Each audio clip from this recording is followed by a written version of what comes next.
The world outside the cockpit is a blur of whipped green leaves and brown smoke.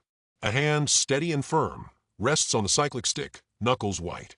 The rhythmic whump-whump-whump of the main rotor blades beats against the humid air, a frantic pulse in a dying world. Green tracer rounds slice through the sky like angry green fireflies, zipping past the plexiglass window. A voice, distorted by static and panic, crackles through the headset, a desperate plea from the jungle below. We pull back, high above the chaos, watching a lone Huey helicopter orbit a festering wound in the earth. Below us lies the suffocating expanse of Kon Tum Province, South Vietnam. The date is April 30th, 1966.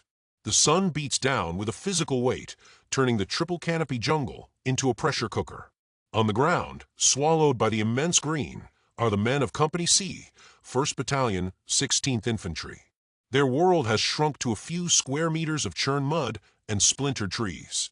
A young soldier, his face smeared with camouflage paint and dirt, presses his cheek against the warm stock of his M16. Sweat stings his eyes as he scans the impenetrable wall of vegetation. A shadow moves, then another. The jungle itself seems to be closing in, alive with unseen threats. The sharp crack of enemy rifles is constant, punctuated by the heavier cough of a machine gun. Brass casings eject into the mud. A medic frantically works on a fallen comrade, his hands stained red, his face a mask of grim concentration. They are cut off. They are surrounded. For these men, the sky is their only hope, and their hope is dying. Back on a dusty, makeshift airfield miles away, the same desperate radio calls echo from a speaker. A young man listens, his flight suit already dark with sweat. He is First Lieutenant James Robinson, Jr., a helicopter pilot. His aircraft, a Bell UH-1 Huey, sits waiting, its turbine whining. He watches the plumes of smoke rising on the distant horizon. He hears the reports. The landing zone is too hot. Any attempt at extraction is a suicide mission. The ground is littered with a curtain of anti-aircraft fire so thick no one can get through. Yet the calls for help keep coming. A decision is made, not in a room full of maps and generals, but in the heart of one man. The whine of the turbine engine rises to a scream. The rotor blades blur into a transparent disk, kicking up a storm of red dust. First Lieutenant Robinson lifts his Huey off the ground, the skids rising from the scorched earth. He banks the aircraft, its nose dipping towards the smoke, towards the sound of the guns.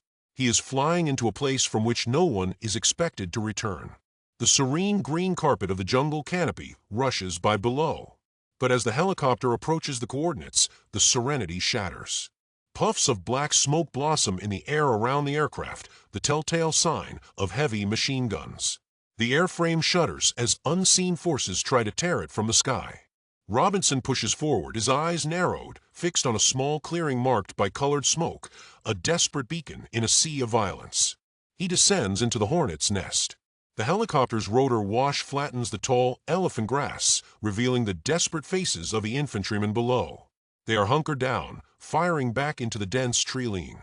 As Robinson's Huey touches down, it skids sinking into the soft earth, the sound of incoming rounds intensifies.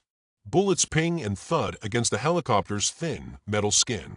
The door gunner unleashes a torrent of fire, his weapon bucking in his hands, creating a wall of lead for the soldiers to cross. Wounded men are half carried, half dragged toward the open door of the chopper.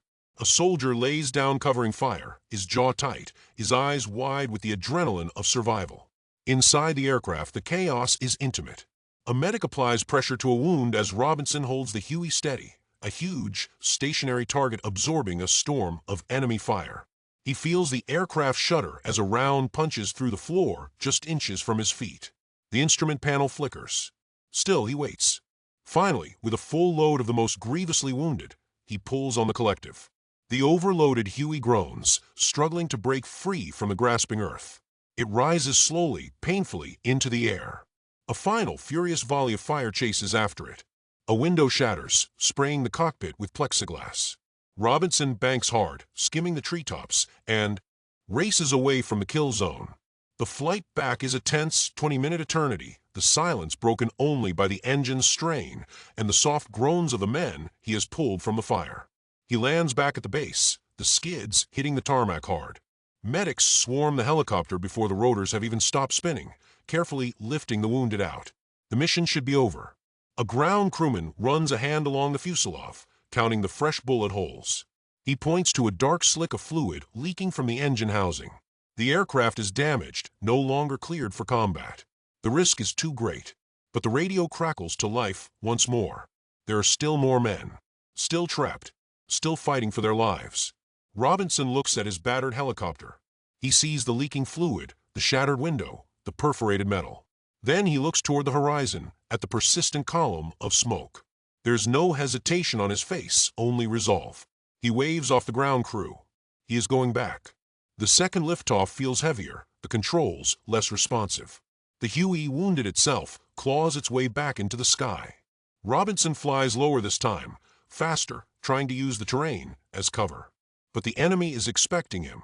As he approaches the landing zone, the sky erupts. Tracers seem to come from every direction, weaving a net of deadly light around him. The helicopter is hit again and again. A loud bang echoes through the cabin. A warning light flashes red on the console, screaming of critical failure. He ignores it.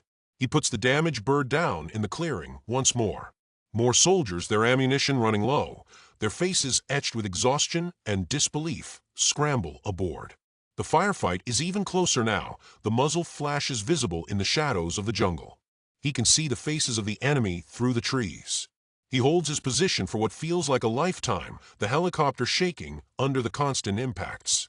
He takes off, the helicopter shuddering violently, and flies through the storm again, delivering another group of men to safety. Twice, he has flown into the jaws of death and escaped. The helicopter is a wreck. It's leaking fuel, hydraulic fluid, and its engine is sputtering, is barely holding together. Any other pilot would be grounded. Any sane man would stop. But James Robinson Jr. hears the voices on the radio, the desperate pleas of Company C. He knows men are still on the ground, their time running out with every passing second. He climbs back into the cockpit. For a third time, he flies the crippled machine back into the battle. The air is thick with smoke and cordite. The enemy, enraged by this lone, defiant helicopter, throws everything they have at him. The aircraft is hammered mercilessly. His instruments are now completely shot. He flies by sight and feel alone, a master of his dying machine. He lands, loads more men, and lifts off, the helicopter protesting with every vibration. He returns to base, drops them off, and without a moment's pause, turns his aircraft around. The fourth trip. This one is the most perilous. The Huey is a flying coffin, a testament to sheer willpower. He approaches the landing zone as the sun begins to set, casting long, ominous shadows. The fighting on the ground has reached a fever pitch. He lands amid the chaos, the last of the trapped soldiers clambering aboard. They are the final ones. As Robinson pulls on the collective for the last time, the engine screams in protest. The helicopter barely has the power to lift. It shudders off the ground, scraping the jungle floor. The landing skids catch on a fallen tree. For a heart-stopping moment, the aircraft threatens to cartwheel into the ground. But he wrestles with the controls, forcing the mortally wounded bird into the air. It clears the tree by mere inches, tree branches scraping and tearing at its belly. A final, hateful burst of machine gun fire stitches a line of holes across its tail boom as it limps away. The flight back is a slow, agonizing struggle. The helicopter is trailing a plume of black smoke. Every light on the console is red. The engine sputters, dies, and then miraculously catches again. Robinson coaxes his machine home, fighting it every step of the way. He makes it back to the airfield not with a landing, but with a controlled crash, the crippled Huey slamming onto the dirt with a final, metallic groan. The engines die. A profound silence descends, broken only by the ticking of cooling metal. The doors are thrown open. The last of the rescued soldiers stumble out onto solid ground, their faces a mixture of shock, relief, and awe. They look back at the helicopter, a smoking, battered wreck riddled with more holes than solid metal. Then they look to the cockpit. James Robinson Jr. sits slumped in his seat, his hands still gripping the controls, his body trembling from a massive surge of adrenaline. Through 4 separate trips, under constant, relentless fire, in a severely damaged aircraft, he refused to leave a single man behind. On this day, April 30th, 1966, he personally saved the lives of an entire infantry company. For his extraordinary heroism and valor at the risk of his own life, above and beyond the call of duty, First Lieutenant James Robinson Jr. would be awarded the nation's highest honor. Tell me your favorite war story I should talk about next. Don't forget to subscribe and like the video.